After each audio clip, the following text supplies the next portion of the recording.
Magandang araw po sa inyong lahat. Ayan po pala ay shell ng talaba. Lilinisin ko po yan. Nung isang araw po pa po ito inumpisahan, inuna ko lang yung sa taas ng lababo. Napuno ko po yung isang sako nun. Tapos ngayon po, bago po ako matulog, gagawin ko po muna ito. Isisilid ko din po ito lahat sa sako.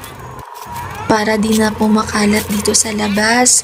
Sobrang dami na po kasi. O kita nyo, ang dami-dami na. Gumamit lang po ko niya ng lumang dustpan.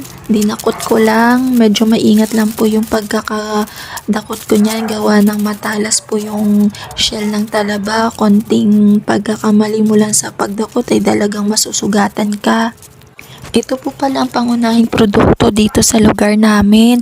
Talagang dinadayo pa po talaga ito ng kadamihan. At ine-export sa iba't ibang lugar. Sobrang sarap daw kasi nito. Ewan ko lang, pero ako hindi po ako talaga kumakain nito. May ilan din ba sa inyong hindi kumakain ng talaba? Kasi kahit anong pilit kong kainin, nasusuka talaga ako. Hindi talaga kaya ng sigmura ko. Meron po talaga sigurong ganun.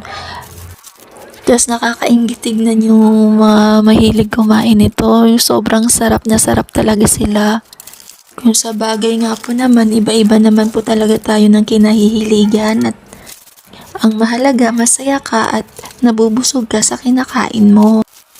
O ayan, natapos ko na. Bali, 4 na sako. O diba, ang dami. Ang dami na nilang nakain. O oras na po para magwalis. At ayan, nagwawalis na po ako dyan. Madami na po kasing lagas na dahon.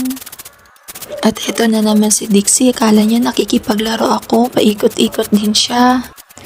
Antok na po ako niyan. Kumuha na muna ako ng lighter para sigaan. Hanggang dito na lang. Sa susunod na lang ulit.